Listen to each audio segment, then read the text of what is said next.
From Washington, D.C., this is Middle East Focus.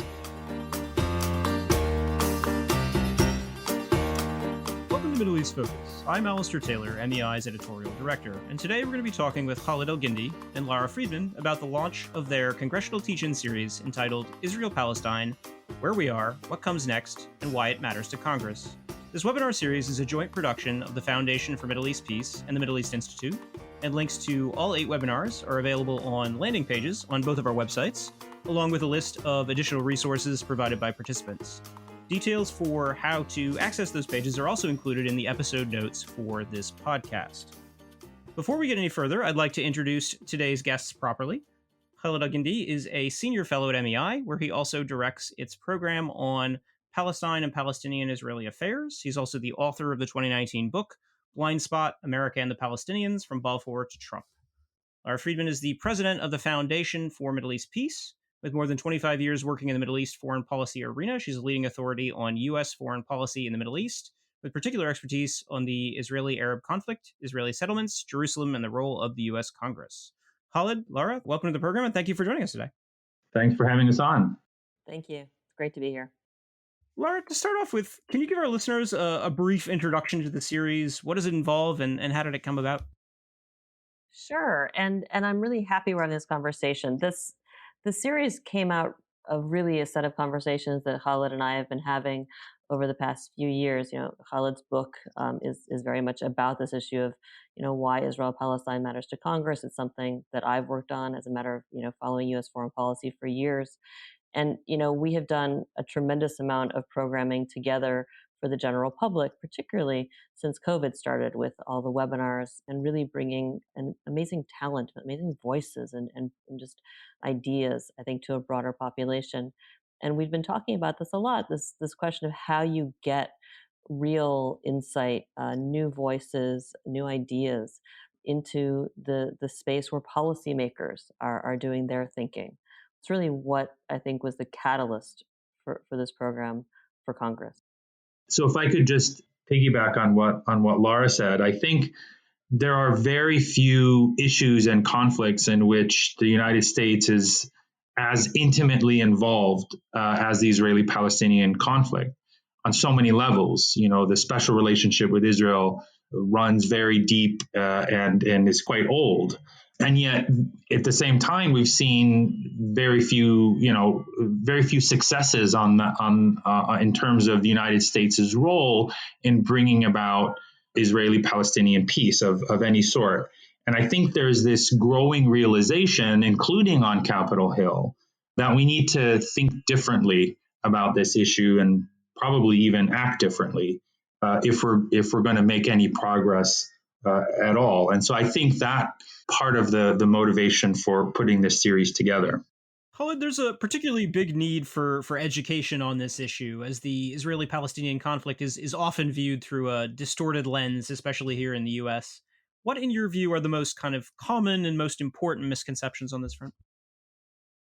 Yeah, there are so many misconceptions and faulty assumptions when it comes to this issue, among American officials and particularly, I would say, on Capitol Hill, for the reason that you suggested. They're more accustomed to hearing one sort of set of narrow perspectives to the exclusion of others. And I think where there's especially a need, or where there's the most kind of misperceptions, is with regard to the Palestinians. I think a lot of American officials, a lot of congressional staffers have, in some cases, a very in-depth knowledge of Israeli society and politics and history and culture. There's tremendous exposure to multiple sources of information about Israel from a range of different perspectives. But there's really a lack of knowledge, really, when it comes to Palestinians and their history, their politics, their aspirations politically. And more often than not, those are typically seen through a distinctly Israeli lens because of the kinds of information that most congressional staffers are exposed to on a regular basis. And so, that's, again, why we felt this teach-in was really important, to provide a broader spectrum of perspectives that they might not otherwise be hearing from.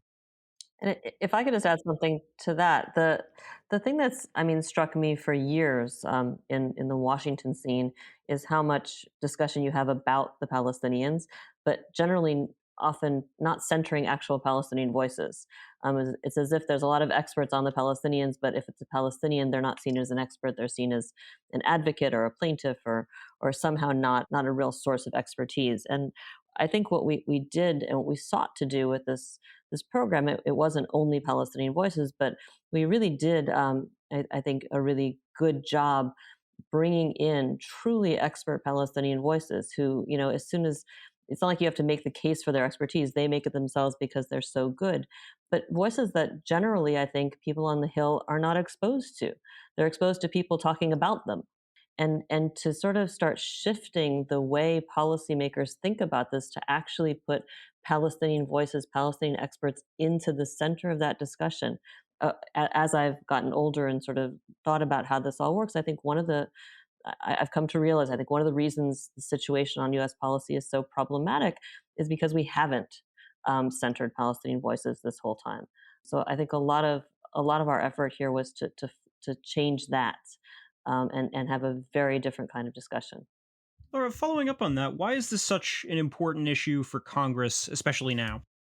Well, I mean, as Khaled said, I mean, this is an issue that's important for Congress because, I mean, this is a major U.S. foreign policy. Congress has a key role in foreign policy making because of the power of the purse strings, obviously. This is that constant fight between an executive and the legislature in the U.S. on who's running things.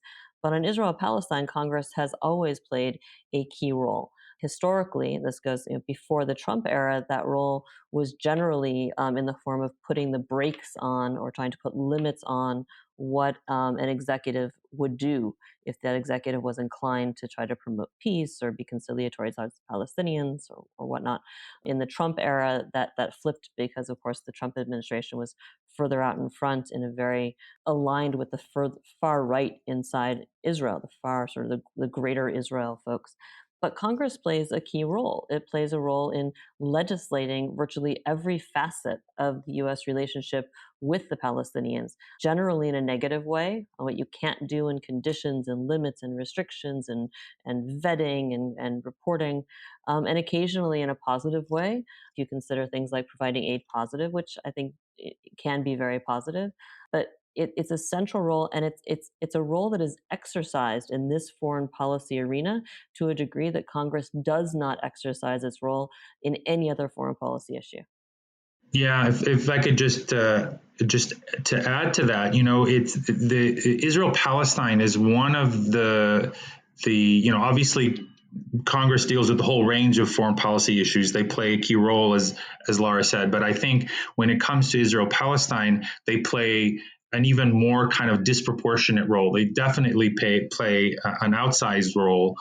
And unlike the executive branch, where there has always been at least the pretense of attempting to be not necessarily balanced, but attempting to be an effective broker, if not an even-handed one. Congress has never really had that sort of that pretense. They've been quite clear consistently over the years where what direction things ought to go. You will find members of Congress and staffers very often get upset when you use terms like being even-handed with the two sides. They don't want to be even-handed. They want to be quite distinct in their sort of pro-Israel posture. And what often happens as a result is it creates a kind of hostility towards all things Palestinian.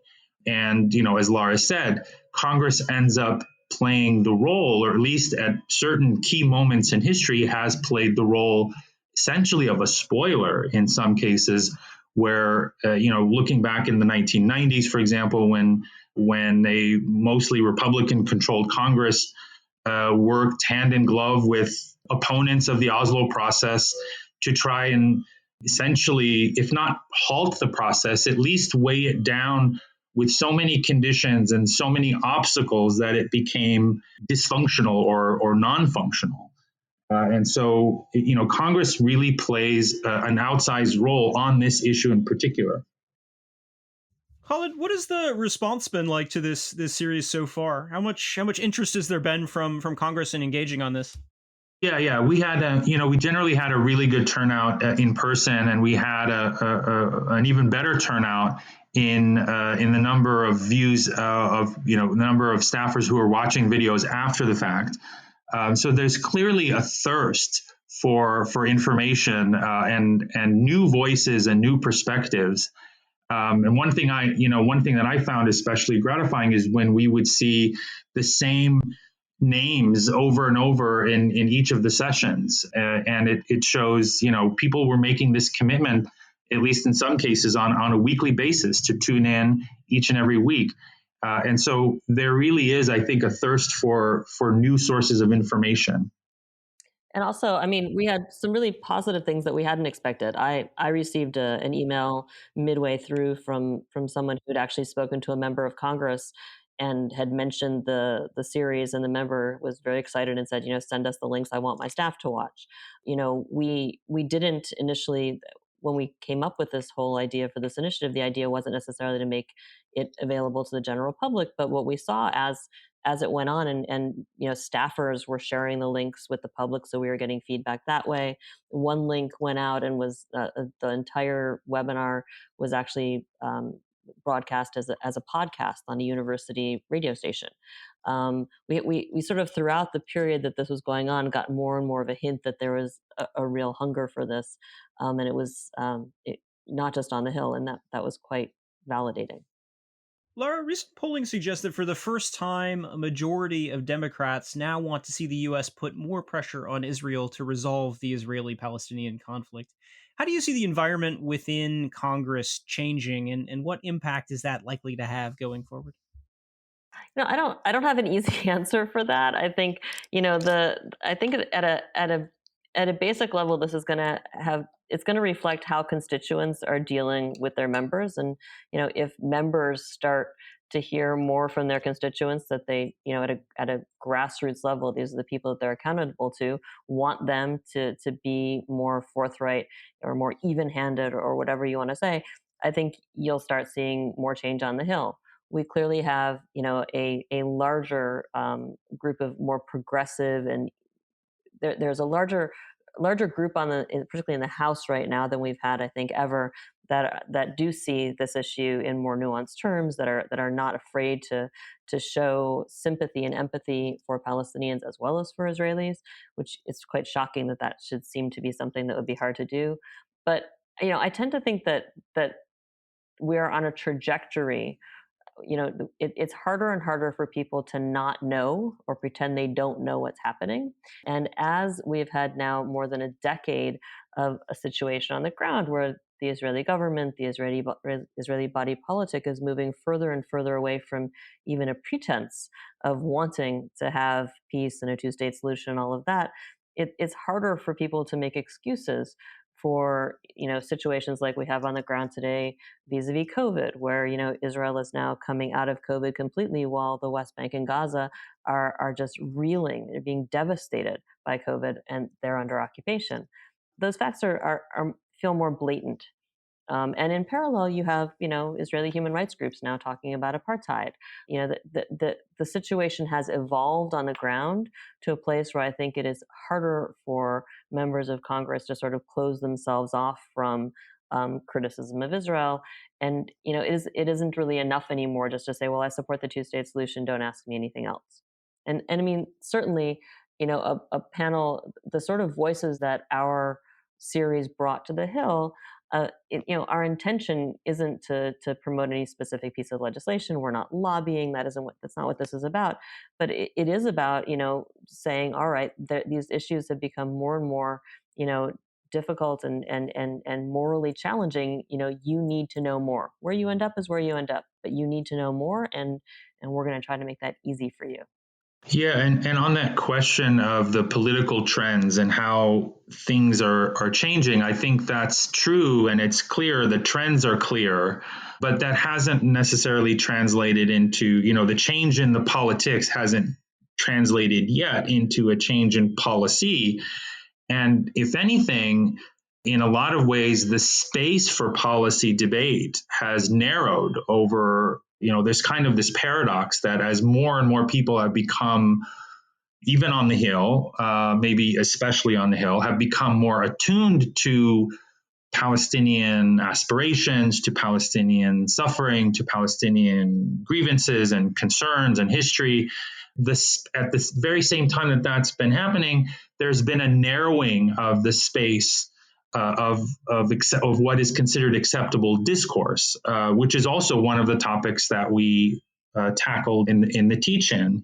This is precisely one of the reasons why we wanted to put something like this together, is because we're not seeing, hearings, for example, on these issues. How is Israel handling the COVID crisis with regard to its own citizens versus the population that it occupies? In a normal, I think, setting, that would be a question for a congressional hearing, given the amount of aid that Israel gets from the United States. The question of Israel's use of American-made weapons and other materials in sort of enforcing the occupation and potential human rights abuses. These are other kinds of questions. The future of a two-state solution. All of these questions, Congress is not holding hearings on, despite the sort of rhetorical support we hear for two states. So this was a way to help kind of fill that void, and if possible, maybe even nudge in the direction of, maybe someday there will be hearings on these very same questions. Khaled, what are some of the key themes that came out of this series, and what struck you the most in listening to these episodes? Honestly, what struck me the most is how much I myself learned from each of these sessions. Lara and I, we think of ourselves as experts on these issues, but I learned an enormous amount, and it was I think a reminder of just how important it is to have these kinds of resources available for especially people on the Hill who don't have the in-depth background that Lara and I and others might have. And I think the fact that people were sort of tuning in on a regular basis suggests that they feel the same, that this was filling an important niche for them. I agree. I would also say, a couple of things were striking for me as we were putting this together. One is that, we had, part of this is the COVID webinar era. Now that we're doing these things virtually, as we have, instead of being limited to the experts who are either, who live locally or can be brought in, we can bring people from the entire world. And it really is almost an embarrassment of riches. There are so many brilliant people. It was an incredible effort to choose and to pick voices to put on each of these panels, because there are so many great voices. I wish we could have, I hope we can do more of these in the future. And then it was also striking to me, we had people on several of these sessions, people who I'd met or talked to, but I'd never heard them speak. And yes, learning from them, because we're all learning all the time, and it's really just humbling the more you do this. But really, the extraordinary insights that these people have, and one of my hopes that what comes out of this session for the Hill is that we have introduced staffers and brought to them a whole list of experts that they probably had never heard of, who now they can talk to. Who now they can go to. They don't need us as mediators if they're looking for someone to talk about, younger Palestinians and the Palestinian political scene, or refugees in the Gaza Strip, or some complex issues related to aid. Whatever, we have now introduced them to an entire cohort of really brilliant people, and those people really are just the tip of the iceberg. Following up on that, Lara, what do you hope that this series and other efforts like it can help to achieve above and beyond what you just said? Look, I mean, first and foremost, I doggedly continue to believe that facts matter, and that the more you know, the better decisions you'll make, and the better recommendations you'll give to your boss or whatever. I actually know also that isn't entirely true, and facts don't necessarily win the day, but I have to keep believing it helps. So, I mean, just getting more information out there, getting better analysis, not just the same stale 5 or 6 Washington voices that always are referenced by journalists or show up on every panel. And really starting to, I don't want to say train, that sounds disrespectful, but I mean, really starting to train people that when they're talking about Israel-Palestine, they talk not just to Israelis and not just Americans who are largely in the pro-Israel camp, but they talk to actual Palestinians.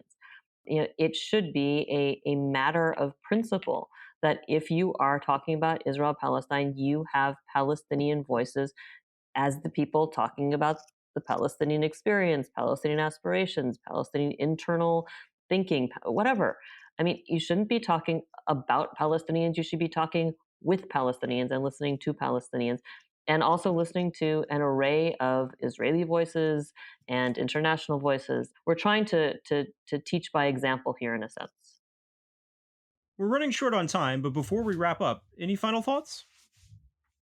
I'm thrilled that we were able to pull this off. I think it was, like Lara said, it was a lot of work to do this week in and week out for 8 weeks. And still there are probably 3 or 4 or 5 or more topics that I think Lara and I both feel we could have probably added, that could have been sessions unto themselves. And maybe that's something we'll think about doing in the future. But I just think it's really important to have this resource out there for congressional staffers, for their bosses, for the public at large, for students, for professors. I mean, this is a great resource, I think, not just for policymakers, but for anyone who's thinking about these issues. Students are writing papers, graduate students, professors, analysts, certainly the broader analyst community. And I think it's a tremendously valuable resource that I hope people will tap into. Yeah, and I would say I'm enormously grateful for the partnership with the Middle East Institute and Khaled. This was a pleasure. It was a lot of work, but it was just a pleasure. And I have to say, I am perpetually astonished and grateful for the generosity and the refusal to give in to, whether it's despair or hopelessness, of all of the people who participated in our panels, because they gave generously of their time, often at strange times for them, because we had people from Gaza and from Israel and from the West Bank and from Europe. Congress has not been historically particularly sensitive to or even welcoming of these voices, and yet here they are, speaking with incredible candor and patience. And I hope people listen to them. We'll have to leave things there for now, but Lara, Khaled, thank you both for joining us today. Thanks a lot, Alistair. Thanks, Alistair. Once again, the series is called Israel-Palestine, Where We Are, What Comes Next, and Why It Matters to Congress, and you can find details on how to access them in the episode notes for today's program. Thank you as well to our audience for listening in, and to our production team for their work on today's program. We will see all of you next week. This has been a presentation of the Middle East Institute. To support MEI's programs and podcasts, please donate at www.mei.edu. Thank you for your support.